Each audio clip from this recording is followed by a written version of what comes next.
14 years. Let's do this.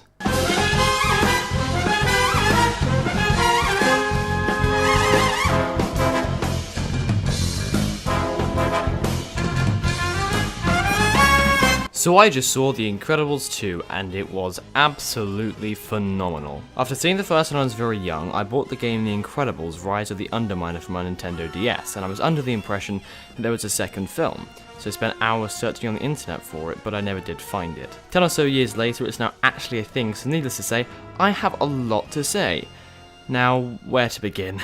This movie is legitimately one of the best animated sequels I have ever seen.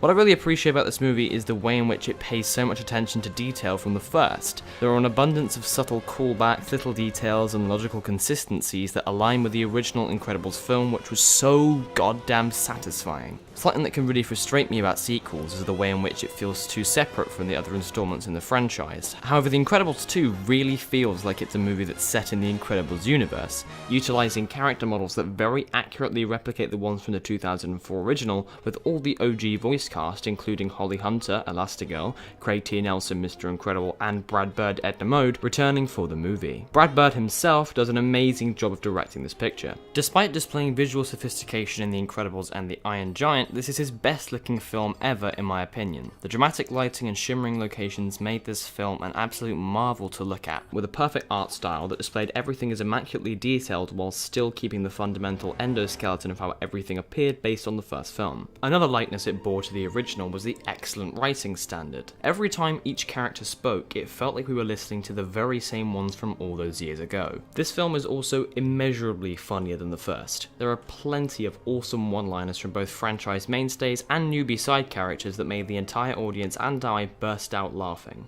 One of my biggest issues with The Incredibles was the way that Violet and Dash didn't get as much dialogue as Bob and Helen, but the side characters themselves were also used to full effect in The Incredibles 2, the script successfully juggling all the characters it had at its disposal evenly in its 125 minutes of runtime. Dash was irritating in the first movie, but he was far more boisterous and likeable in the franchise's second outing. The standout character from the movie by far is Jack Jack. He is the definitive funniest part of this already hilarious motion picture, offering up boatloads of visual comedy that anyone can laugh at. Everyone seems to be complaining about the villain in this movie, but in my opinion he was a really cool character, and the writers did an awesome job concealing the identity of Screenslaver, making it an actual shock when we found out who it was, without it coming off as a cop-out, which I found incredible seeing as I'm a 15-year-old and the film is marketed towards children. Looking back, The Incredibles 2 even has a more entertaining plot than Pixar's initial installment, along with infinitely better action sequences and an extravagant score that puts a modern spin on the original riffs. The only issues I can say I have with the movie is that the very last moments of the scene in which the villain's plan is foiled were a tad disappointing,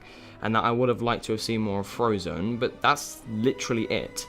For all it doesn't accomplish as much as the first, it makes up for it tenfold in how it goes beyond it.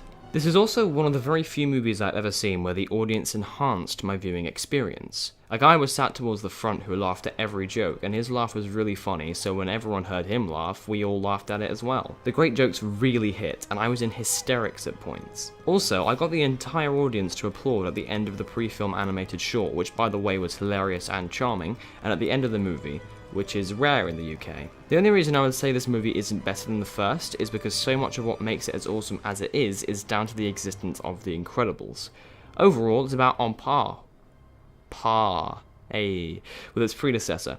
So I'm giving The Incredibles 2 the same rating as the first, that being a solid 9 out of 10.